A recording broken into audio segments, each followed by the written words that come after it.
bienvenidos y muchas gracias por su asistencia. Estamos celebrando el Día de Pi y este es el primer Día Internacional de las Matemáticas, la primera vez que se celebra.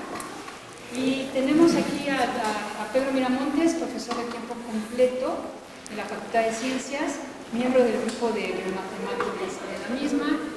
Creo que ya ha conocido por muchos de ustedes nuestra gran presentación y los dejo con su plática que se llama La vida en círculos de Ptolomeo a Fourier. Gracias, Pedro. Sí, ahí salió un poquito distinto, ¿no? Ahí salió de Ptolomeo a Fourier, la vida en círculos. Pues si le das la vuelta al círculo queda igual, ¿no? Buenas tardes todos. Muchas gracias por estar aquí presentes conmemorando el 314. Cuando me pidieron esta plática, pensé que tendría que ser algo relacionado con los círculos, porque después de todo, pi es la razón del radio a la circunferencia de un círculo, y se me ocurrió indagar un poquito acerca de una historia que había leído hace mucho tiempo y que tenía que ver con el célebre matemático Ptolomeo. A Ptolomeo se le conoce mucho por muchas razones. Está la máquina de Ptolomeo, el teorema de Ptolomeo, pero en particular yo quiero hablar del modelo de sistema solar que propuso Ptolomeo. Todos ustedes saben que es el modelo geocéntrico. Bueno, vamos a decir algunas palabras acerca del modelo de Ptolomeo y después vamos a transitar a lo largo de la historia hasta llegar prácticamente a nuestros días con algunas ideas de Ptolomeo que han sobrevivido tantos siglos, muchos siglos. Bueno, entonces, primero que nada, quiero llamar la atención en una cosa que realmente me da un poco de pena, la vida tan ajetreada que llevamos, ¿verdad? Con las prisas, con el estrés, con el transporte, con todo lo que está sucediendo a nuestro alrededor y que nos hace los virus y todo ese tipo de cosas, que son fuente de preocupación, hacen que nos olvidemos, que no le demos la debida atención al mundo que nos rodea, la naturaleza. En particular, el 27 de febrero el cielo se veía así. ¿Alguien se fijó? Bueno, aquí tenemos un compañero que sí se fijó. Un poquito más tarde, la luna en su tránsito por el firmamento alcanza a Venus, la estrella que se ve es Venus, y se ve de manera lindísima, plena por completo, la bandera de Turquía. La bandera de Turquía es una bandera muy linda. Sobre fondo rojo está la luna en cuarto creciente y abrazada por los cuernos de la luna, la estrella de la mañana, la estrella del atardecer, que es Venus. Y no solamente en la bandera de Turquía, en la bandera prácticamente de todos los países maometanos se repite el símbolo de la luna en creciente con el lucero de la mañana, con el lucero de la tarde en sus brazos. Poco nos fijamos en este tipo de cuestiones, pero el hecho de que este motivo, la luna con Venus, aparezca en la bandera de tantas naciones, quiere decir que en el pasado la gente tenía más tiempo de mirar al cielo, ¿de acuerdo? Tenía más tiempo de mirar al cielo y de las primeras cosas que se da uno cuenta y conocimiento que va pasando de padres a hijos, de generación en generación, está lo obvio. Lo obvio es que el sol sale por allá y se mete por acá, que la luna sale por allá y se mete por acá, y que los planetas salen por allá y que se meten por acá. Entonces hay una línea especial en el firmamento que se llama la eclíptica, que es por donde aparentemente transitan los astros, pero solamente los astros que se mueven. Los antiguos también veían las estrellas y las estrellas están inmóviles en el firmamento. Las estrellas están pegadas en el hemisferio que podemos ver desde nuestro planeta, pero todo el hemisferio rota lentamente a lo largo de un año. Entonces están pegadas en el cielo, pero todo gira, pero entre ellas sus posiciones relativas no se mueven. Entonces, tomando en cuenta todo esto que les acabo de contar, aparece un gran pensador, Ptolomeo, Claudio Ptolomeo. Vean la fecha, es un siglo y medio después de Cristo. Todavía estaba el Imperio Romano en su esplendor. De hecho, Claudio Ptolomeo nació en lo que hoy es Egipto, pero que era una colonia romana. Entonces, de lo más chistoso, en lo que hoy es Egipto, que era una colonia romana, pero era de origen griego. Claudio Ptolomeo. Claudio Ptolomeo se dedicó a la matemática, hizo experimentos en física también, pero como les mencioné hace un momento, yo de lo que voy a hablar es del modelo de sistema solar que propuso Claudio Ptolomeo.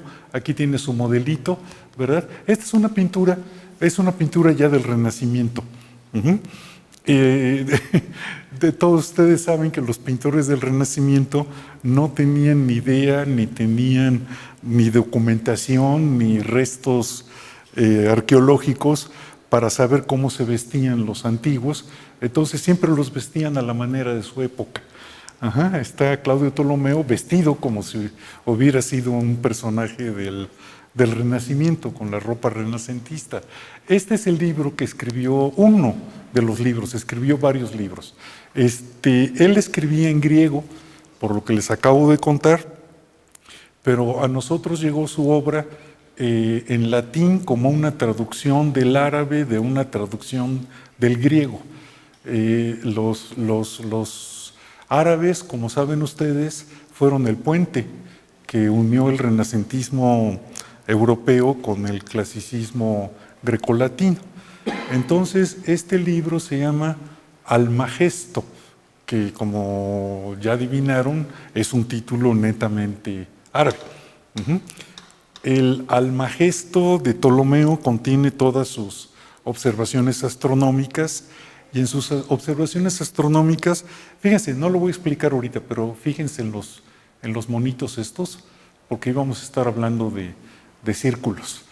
En el Almagesto nos deja Claudio Ptolomeo su modelo del sistema solar, pero déjenme decirles que Ptolomeo se motiva por varias razones. Primero que nada, no parte de cero. Los antiguos babilonios dejaron observaciones astronómicas bastante buenas. Uno tiende a pensar que los antiguos eran más güeyes que uno. No es cierto, simplemente no tenían al alcance las mismas herramientas tecnológicas, pero en particular los babilonios nos dejaron una colección de observaciones astronómicas bastante buenas, bastante precisas, que son las que estudió Ptolomeo. Entonces, aquí está un fragmento de una tableta que está en el Museo Británico, ¿verdad? Con parte de las crónicas babilónicas. Las crónicas babilónicas también son históricas y describen la vida cotidiana, el comercio y demás, y entre otras cosas traen observaciones astronómicas. Entonces, leyendo las crónicas babilónicas, Ptolomeo, y además con la experiencia cotidiana. ¿Qué nos dice la experiencia cotidiana?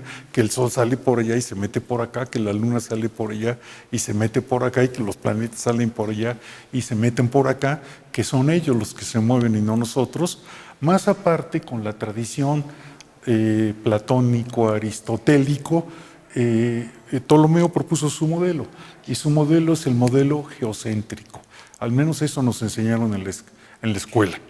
En el modelo de Ptolomeo, el centro del universo lo ocupa la Tierra, y alrededor de la Tierra orbitan todos los cuerpos celestes.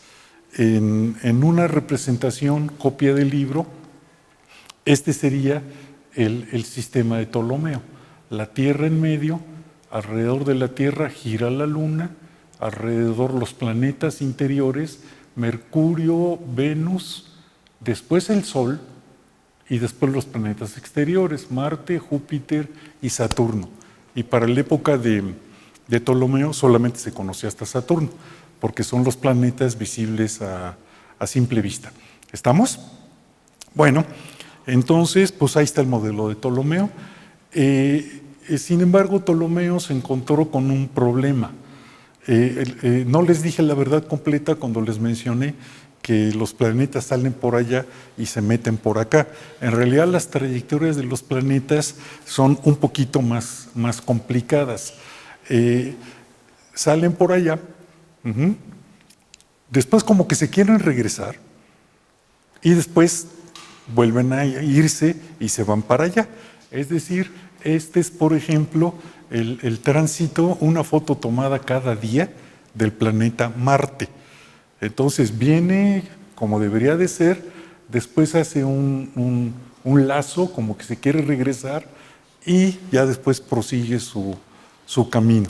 Y esto que les digo sucede también para los otros planetas. Esta es la trayectoria de Mercurio. Entonces Mercurio se da la vuelta, como que se quiere regresar, y luego retoma su camino. Entonces, los demás planetas hacen cosas semejantes. Ptolomeo era consciente de este fenómeno. Entonces, si es cierto que la Tierra es el centro del universo y que los planetas giran alrededor de ella, esto no debería de suceder. Debería de suceder que los planetas siguieran su trayectoria rectilínea sobre el firmamento, igual que el Sol y que la Luna. Eso no lo arredró, eso no le bajó los ánimos, sino que arregló su modelo para que tomara en cuenta este fenómeno. Este fenómeno se conoce con el nombre de los epiciclos de los planetas, o movimiento retrógrado de los planetas. ¿Qué fue lo que hizo? Hizo una construcción muy ingeniosa, arregló su sistema de tal manera que todavía con la Tierra en el centro del universo y todavía con el Sol dando vueltas, los planetas no daban vueltas alrededor de la Tierra en trayectorias circulares, sino que daban la vuelta alrededor de la Tierra dando vuelta alrededor de círculos cuyo centro daba vuelta alrededor de la Tierra. ¿Me explico? Entonces, aquí está un planeta dando vueltas en un círculo y el centro del círculo da vueltas alrededor de la Tierra. Lo mismo este otro planeta. Entonces, haciendo los ajustes necesarios, calculando el radio de los círculos, calculando la velocidad con la que los planetas dan vuelta alrededor de los círculos, Ptolomeo arregló su sistema. Aquí está una representación esquemática de lo mismo que les acabo de decir. Tenía un pequeño detallito que no le salían las cuentas, y es que los planetas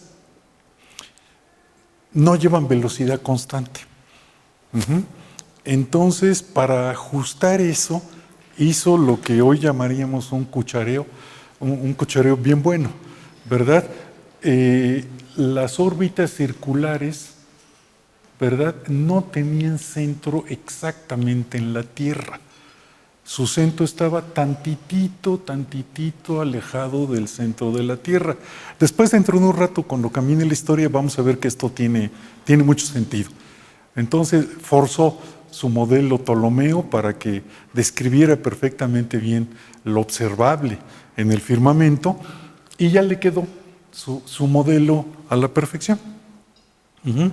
Entonces, aquí vemos todos los epiciclos de todos los planetas. Los únicos que no tienen epiciclos, que tienen órbitas circulares, son la Luna y el Sol. Entonces, aquí está la Tierra, y pegadito a la Tierra en órbita circular, la Luna. ¿Estamos?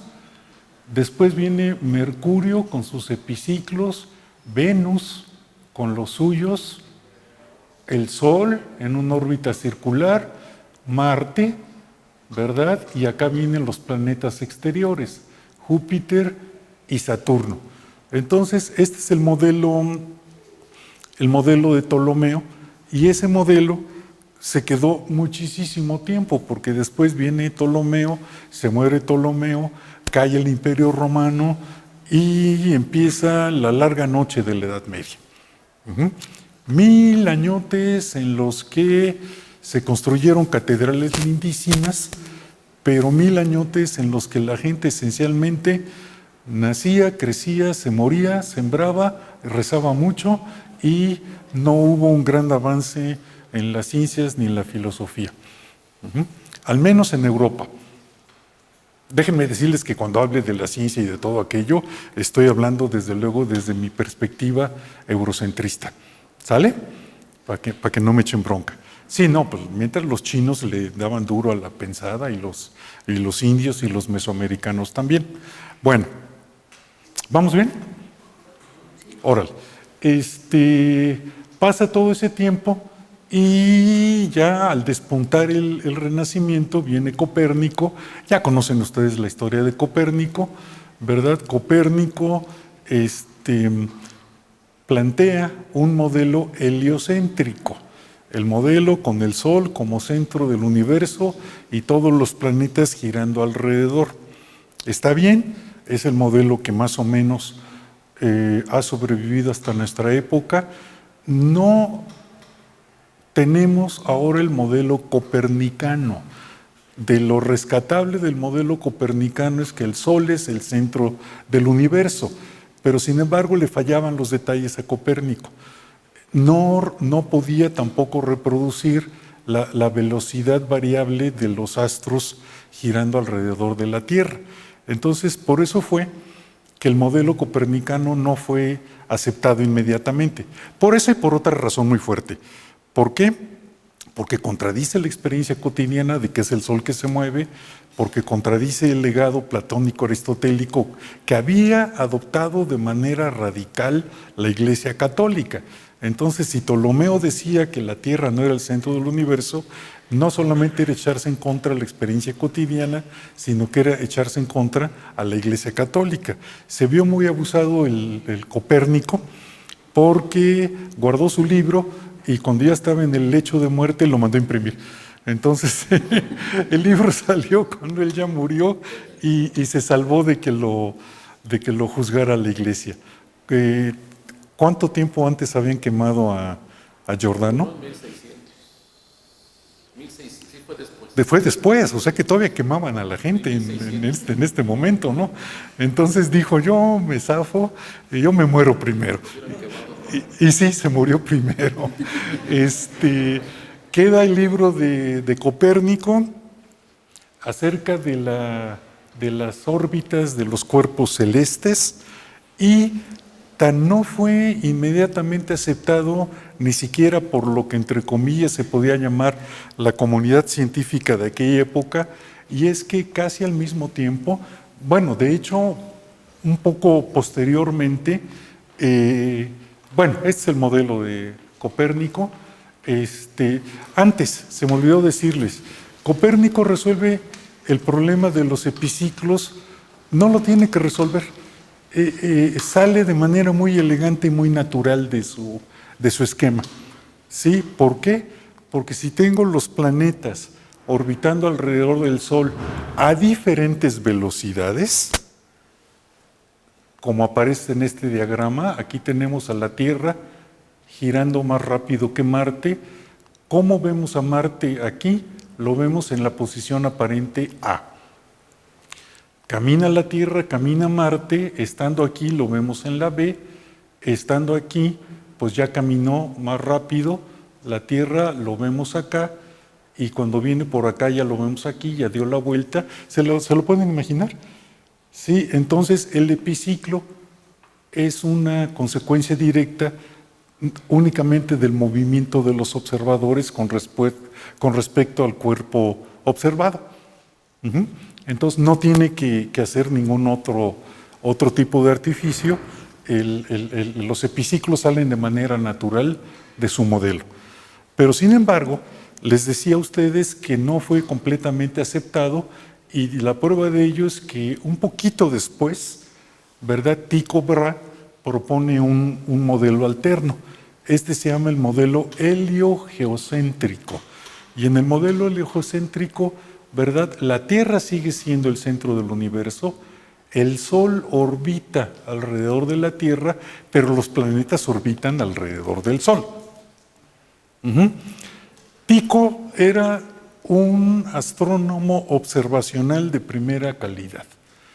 Tycho hizo las mejores anotaciones, las mejores observaciones astronómicas hasta la fecha, y dejó todo volúmenes y volúmenes y volúmenes con sus observaciones astronómicas, y Tycho es el mejor astrónomo observacional a ojo pelón, antes de que se inventara el telescopio, ¿sí? Entonces, su modelo era bueno, su modelo reproducía los epiciclos, las velocidades diferenciales de los planetas, pero seguía teniendo problemas con las fases de Venus y con muchos otros detalles, y ya conocen ustedes el paso siguiente. El paso siguiente es que, basado en las observaciones de Tycho, llega Kepler. Kepler es de los grandes, ¿eh? Lean a Kepler. Bueno, no a Kepler, lean acerca de Kepler. Es de los grandes, y él se da cuenta que la manera de arreglar todo el relajo de las velocidades diferenciales, el relajo de los epiciclos, todo se resuelve con la modificación, lo que no pudo haber visto Copérnico. Copérnico pensaba que las órbitas eran circulares. Lo resuelve Kepler, como ya sabemos, proponiendo órbitas circulares, el Sol en uno de los focos y los planetas girando en la órbita elíptica. ¿Se acuerdan que hace rato que hablábamos de Ptolomeo, les decía que tuvo que cucharearle y poner la Tierra un poquito fuera del centro del universo? Pues es como si la jalara del centro y la pusiera en un foco. Era usado el Ptolomeo, ¿sí? Era usado sin duda alguna, pero bueno, Kepler no solamente propone que las órbitas sean elípticas, Kepler enuncia sus leyes, que son ya leyes cuantitativas. La ley de que áreas iguales a tiempos iguales en las órbitas sobre la elipse, etcétera, etcétera. Esa es de la única que me acuerdo, pero las otras dos son igual de buenas. Y bueno, viene después Galileo, ya con el telescopio. A Galileo lo hace abjurar la Iglesia, pero sin embargo, con las visiones ya del telescopio, ya pues no solamente verifica el modelo copernicano corregido por Kepler, sino que descubre las lunas de Júpiter, las lunas de Júpiter. Bueno, el cuento se acaba, parte del cuento se acaba cuando llega Newton, y a partir de Newton, aquí sí quisiera detenerme un poco a hacer la aclaración. Primero que nada, ustedes que son muy observadores, ya vieron que es al único que no le puse ni nombre ni fecha de nacimiento y de muerte, y es que a mí Newton me cae gordísimo, ¿verdad? Si leen su biografía completa, no digo que no haya sido un gran científico, trabajos en óptica, trabajos en la mecánica, trabajos en todos lados, ¿verdad? Pero en lo personal era un hijo de su tatatita tatá. Lean acerca de la vida de Newton, ¿sí? En particular, paro aquí para hacer un comercial. Me gustaría mucho recomendarles que lean un libro que a mí me encantó, me parece fabuloso. Se llama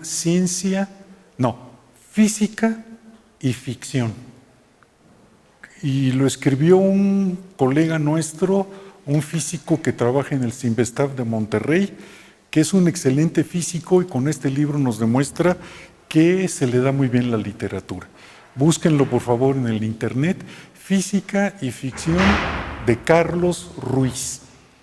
Búsquenlo por favor, consíganse el PDF con las mañas que ya conocen ustedes y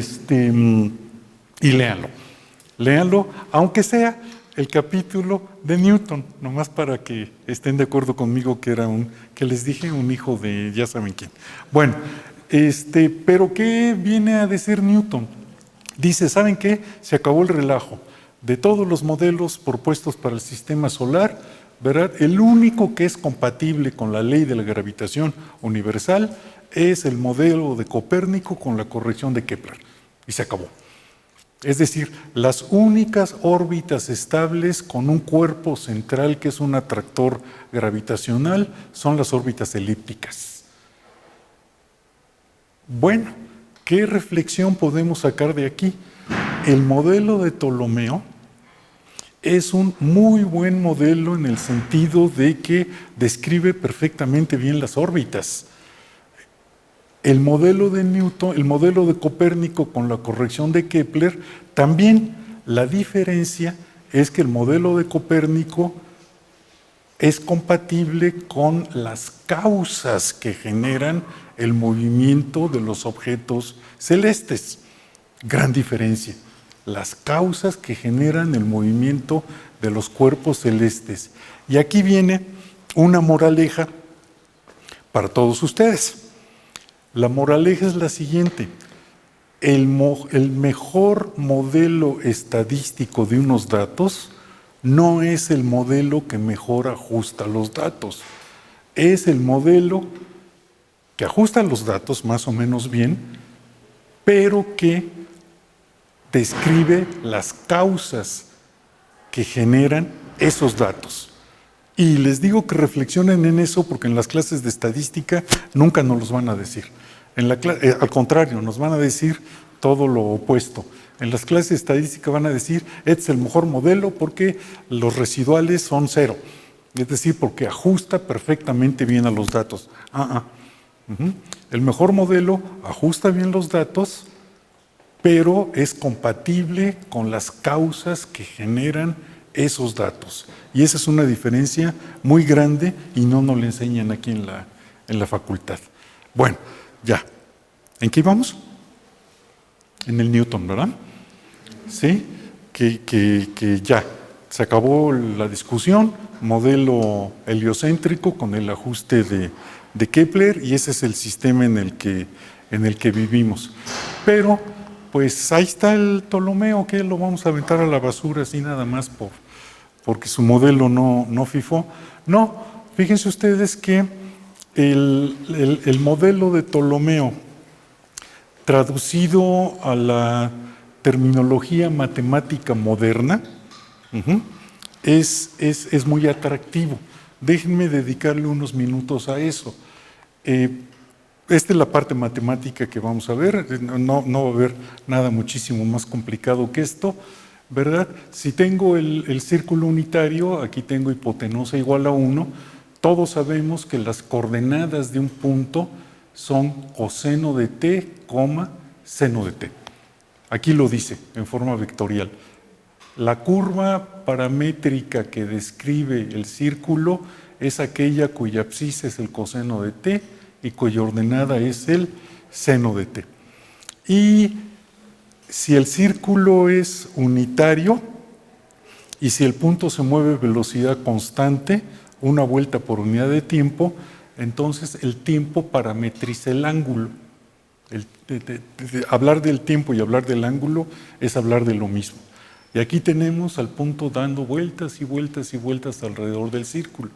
¿Qué modificaciones podemos hacerle? Si a este vector lo multiplico por un escalar y este escalar es mayor que 1, entonces aumenta el radio del círculo. Si es menor que 1, pues lo disminuye. Negativo, no quiero que sea negativo. ¿Ok? Bueno, y si introduzco un factor en el argumento del seno y el coseno, cambia la velocidad con la que da la vuelta el círculo. Entonces, con esos dos parámetros, el parámetro que da el radio, el tamaño de la circunferencia, y el parámetro que me dice qué tan rápido da vueltas, se pueden hacer maravillas. Miren ustedes, aquí tengo la proyección sobre este eje y lo que tengo es la gráfica del seno. Aquí tengo 3 círculos concéntricos con diferente radio y diferente velocidad de giro y van describiendo senoidales con diferente amplitud y con diferente frecuencia. Diferente frecuencia es lo mismo que decir diferente periodo, ¿de acuerdo? Pero ahora que terminen de describir las curvas, vamos a colocarlos como Ptolomeo, es decir, los vamos a colocar uno girando en la circunferencia de otro y todos los demás igual, y entonces el movimiento del punto del círculo más exterior va describiendo esta curva que tengo acá. Ahí lo estamos viendo. Y resulta que esta curva que está describiendo es una no tan mala aproximación a una onda cuadrada y va a ser una mejor aproximación de la onda cuadrada entre más círculos le ponga, ¿de acuerdo? De hecho, si pongo un chorro de círculos, voy a poder graficar casi lo que yo quiera. ¿Ven ahí? Chorronal de círculos, girando los centros alrededor de las circunferencias de otros, ¿verdad?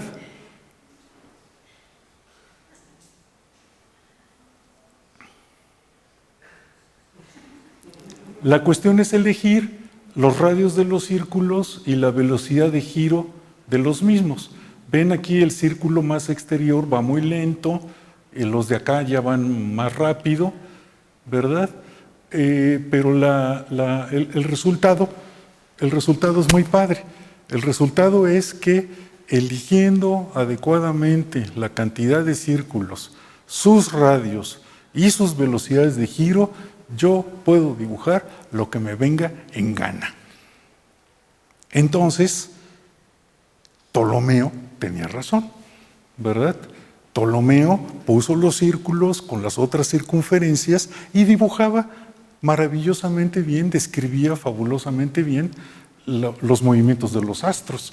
Lo malo fue que el modelo de Ptolomeo, que es un buen ajuste estadístico, no toma en cuenta las causas que provocan el movimiento de los astros. Bueno, de todas maneras, fíjense, esta es maravillosa. ¿Se pueden ustedes imaginar una curva más complicada que la frontera del fractal de Mandelbrot? Pues la frontera del fractal de Mandelbrot también es una curva fractal, ¿sí? Y sin embargo, con 512 círculos, yo puedo dibujar una aproximación no tan chafa de una frontera fractal. ¿De acuerdo? 512, pues no son nada comparado contra infinito, pero para alguien de ciencias de la computación, infinito es 512. Bueno, ¿por qué es 2 a la cuánto? 2 a la... ¿Cuánto es 512? 2 a la 5, 6, 7, a la 10, no. 2 a la no sé cuánto. No hay nadie de ciencias de la computación, ellos saben la tabla del 2. ¿Sí? Bueno, ya. ¿Pero qué? Rescatemos la figura de Ptolomeo, porque el esquema de Ptolomeo escrito en matemáticas modernas me dice lo siguiente, ¿verdad?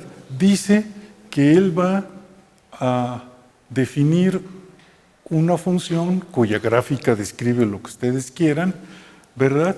Superponiendo la proyección de un círculo que gira en el eje X con esta velocidad angular y la ordenada de un círculo que gira con la misma velocidad angular. Esto es en términos matemáticos modernos, para Ptolomeo AN es igual que BN. ¿Estamos? Pero este es el esquema de Ptolomeo. Y lo que les acabo de decir con la monita esa que quedó pintada es: escojan N suficientemente grande, elijan adecuadamente el radio y la frecuencia y pueden dibujar cualquier cosa. El problema está y esto no lo pudo saber nunca Ptolomeo. El problema es cómo encontrar un método que me permita, conocida la forma que yo quiero reproducir, generar automáticamente los parámetros, es decir, los coeficientes de esta expansión y las frecuencias de esta... No, las frecuencias van de gorra. Pues entonces nos damos el brinco de otros siglos y aparece aquí Fourier. ¿Cómo ando de tiempo? ¿Bien? Aquí aparece Fourier. Fourier es también un gran personaje en la historia de la ciencia. Fourier, ahí pueden ver ustedes que puse su nombre, me cae bien. Fourier nació en la Francia monárquica y murió en la Francia post-republicana. Es decir, le tocó la Revolución Francesa en lo más álgido. De hecho, él participó activamente en la Revolución Francesa y tuvo mucha suerte de que murió Robespierre primero que él, porque él estaba en la fila de la guillotina. Pero cuando murió Robespierre, cesaron las ejecuciones después de lo que se le llama el terror en la Francia revolucionaria. Pero lo importante, fíjense, uno puede sacar aprendizajes muy buenos de la historia. Hizo falta una revolución para que se fundaran las grandes escuelas de educación superior francesas. Durante la monarquía no había instituciones educativas, había colegios de monjes para los primeros años y las primeras letras, y después aprendía uno como discípulo de algún notable. Francia no, en Francia se fundan grandes instituciones que aún hoy en día son el orgullo de todos los franceses. La Escuela Normal Superior, la Escuela Politécnica, la Escuela de Ingenieros, etcétera, etcétera, hasta la fecha sobreviven y son el gran orgullo de los franceses. Fourier fue fundador activo de esas grandes escuelas y profesor activo también.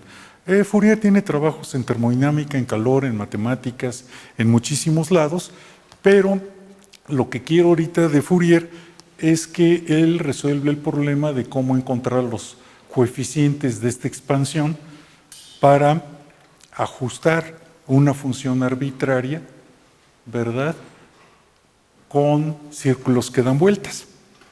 Y el resultado son las integrales de Fourier, y esta expresión se conoce con el nombre de la transformada discreta de Fourier. ¿Estamos? ¿Qué hay que hacer? Pues hay que hacer una integral de una función. Esto es el producto punto en un espacio de dimensión infinita de la función, donde los vectores de la base son senos y cosenos de todas las frecuencias. Entonces, esta integral lo que es la proyección de la función S, la suma de las proyecciones de la función S a lo largo de todos los elementos de la base, de un espacio vectorial de dimensión infinita. ¿Y de qué nos sirve esta transformada de Fourier? Bueno, es lindísima la teoría de la transformada de Fourier. Fíjense, Faust, César, Vini, ya llegó Vini. No hay un curso de Fourier en la facultad.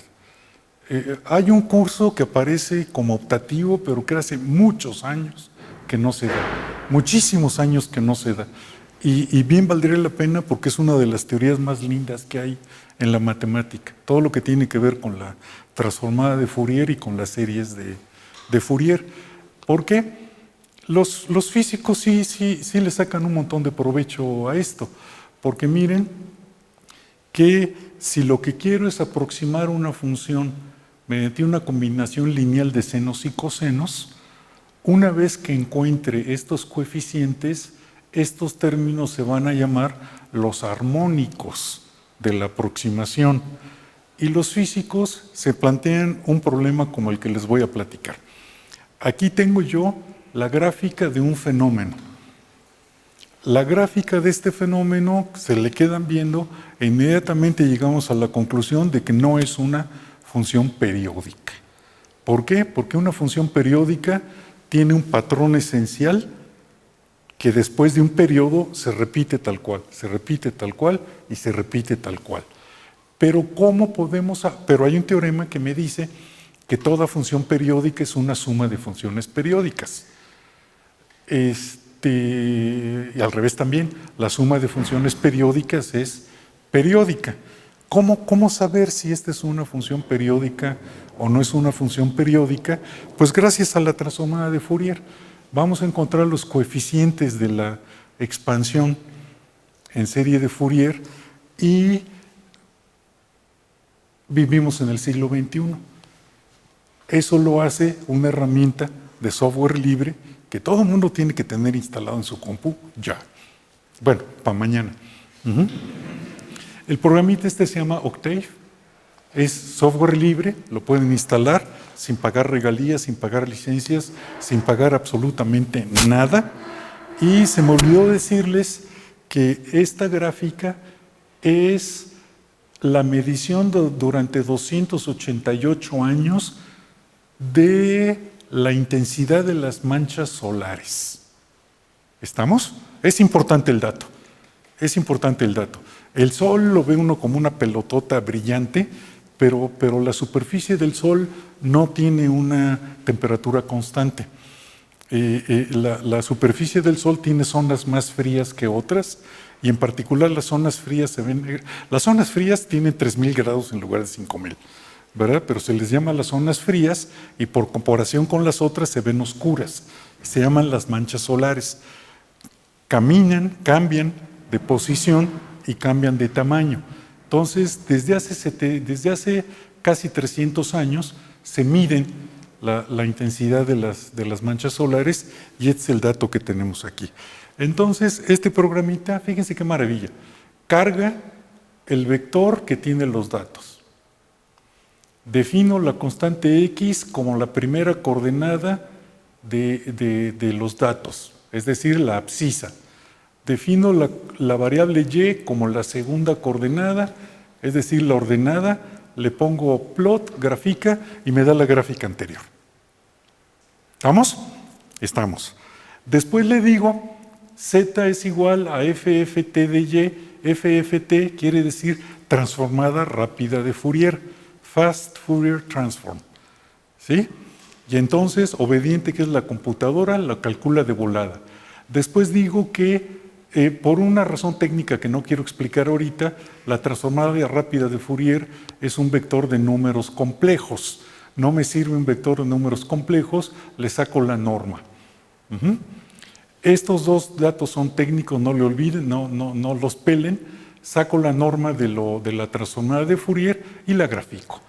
Y el resultado va a ser notable, porque una de las ideas geniales de Fourier fue que los movimientos periódicos gasta uno demasiado tinta pintando la gráfica. Imagínense la gráfica de la función seno, pues nunca acabamos. Dice, pues gastamos mucha tinta cuando yo sé que lo importante es lo que pasa en un periodo, nada más que en un periodo. Entonces, la transformada de Fourier representa el mismo fenómeno, pero no en el dominio del tiempo, sino en el dominio de las frecuencias. Entonces, en lugar de poner la gráfica de seno, nada más pone una delta en la frecuencia que le toca y cuya altura es proporcional a la amplitud de la oscilación. ¿Juega? Bueno, pues la transformada de Fourier de lo que acabamos de ver es esto. Entonces, esto ya no es el dominio del tiempo, este es el dominio de las frecuencias. ¿Sale?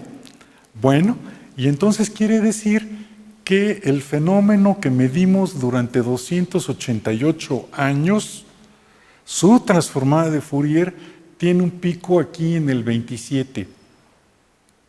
Quiere decir que tiene una frecuencia dominante en el 27. Pero esa frecuencia dominante corresponde a un periodo de 288, que es la duración, dividida entre 27. Y eso me da 11.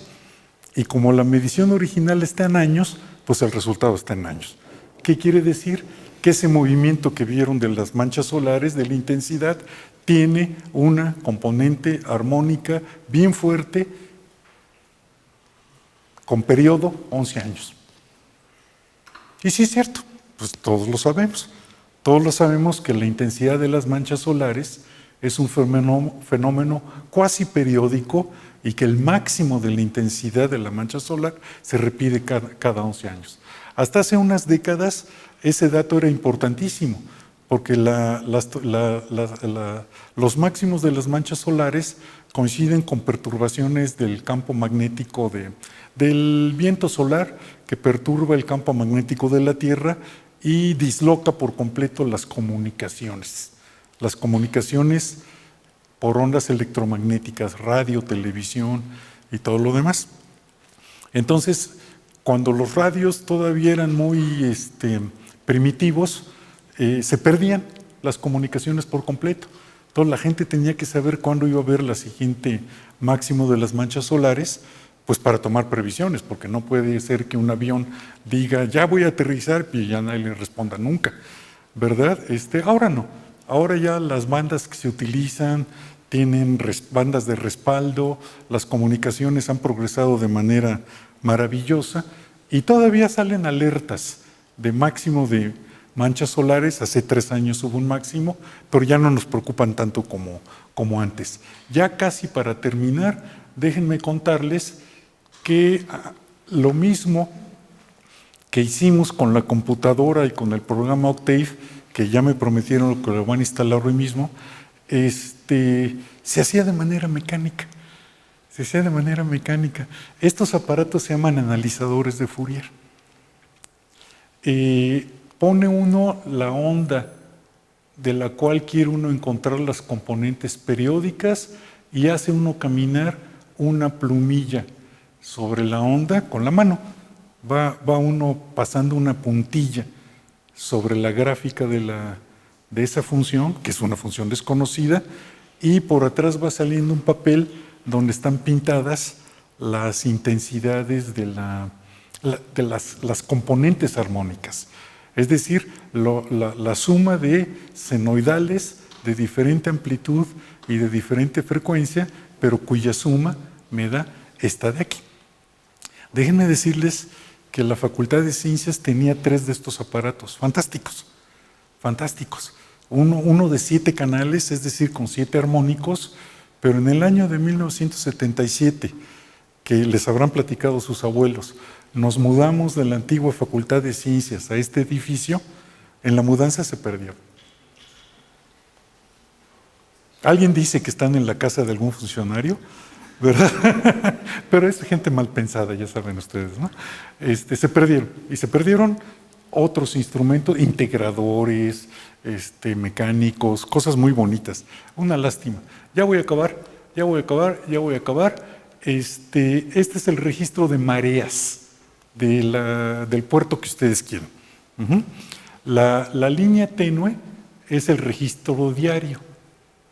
La línea fuerte es el promedio cada 10 días. Entonces, lo mismo que veíamos con las manchas solares, el agua sube, el agua baja, el agua sube, el agua baja, pero no puedo yo determinar ningún periodo. No puedo darme cuenta que hay un patrón que se repite, porque si una función es periódica, tenemos nosotros garantizado el poder de la predicción. Si yo le digo a este compañero, le digo, seno de 3.489.399, ¿qué me va a decir? Bueno, primero me dice, espéreme tantito. Y luego, ¿qué hace? Ese numerote, módulo 2pi, y donde quede ese valor, módulo 2pi, calcula el seno. Entonces, una función periódica nos permite tener capacidad de predicción. Entonces, si yo quiero predecir cómo van a ser las mareas, por necesidades obvias de navegación, de pesca, de lo que ustedes quieran, entonces lo que tengo yo que hacer es encontrar las componentes armónicas. Aquí sí se sabe qué es lo que produce las mareas. La luna, el sol, la inclinación de la luna con respecto al cenit y la inclinación del Sol con respecto al cénit. Entonces, todos esos son movimientos periódicos, pero sumados me dan una curva recomplicada que no puedo utilizar para predecir. Entonces, la gente hace un par de siglos inventó unos mareómetros, que lo que hacen es sumar. Aquí están círculos como los de la monita que pintamos, ¿verdad? Y cada círculo tiene la velocidad de rotación adecuada y el radio adecuado para producir una curva que me prediga la altura de la marea en el tanto tiempo como yo quiera. Dentro de un mes va a haber marea alta y tan alta como uno quiera. Bueno, ya acabamos. Nada más déjenme decirles que escogiendo el número adecuado de círculos, esto me lo voy a brincar, esto también, podemos generar, les dije, cualquier cosa. Lo que vamos a ver ahorita, aquí dice cuántos círculos estamos utilizando, es la forma integral de la transformada de Fourier. ¿Sí? Ahí está. Pues muchas gracias.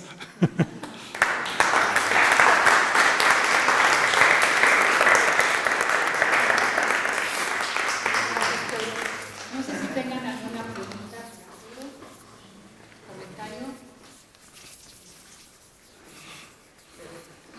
Solo sobre un molino Ptolomeo, pues tal vez usted tenga que contestarte, ¿cómo por medio de solo ver las estrellas y ver que unas se comportaban de una forma y otras de otra, llegaron a que unas eran planetas y otras no? Les llamaban las estrellas errantes.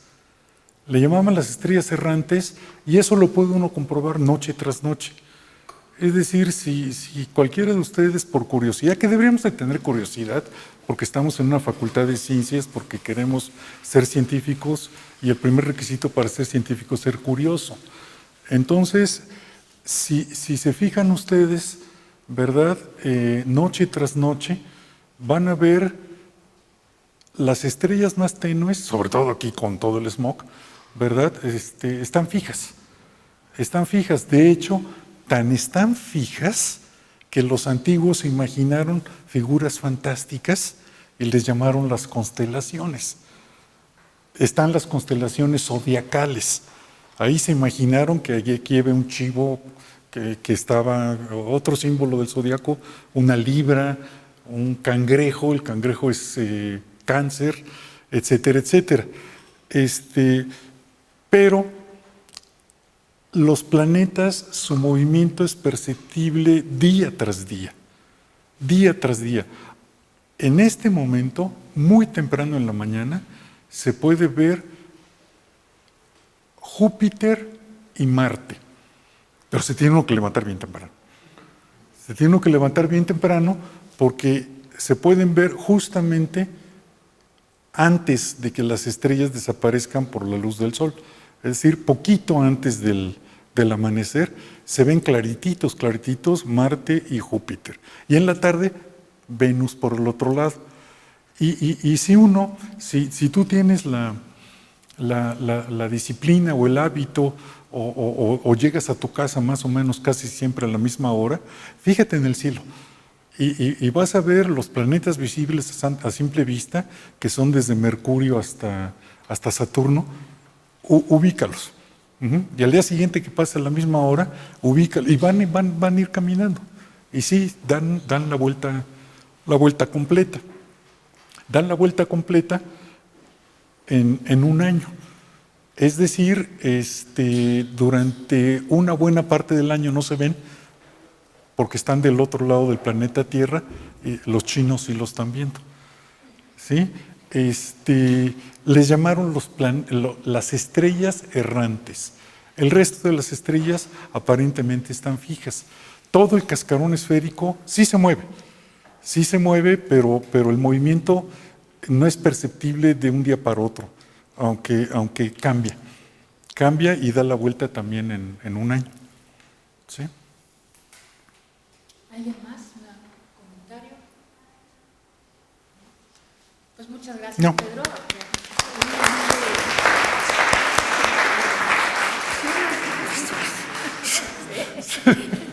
Esto me lo pusiste tú, ¿no?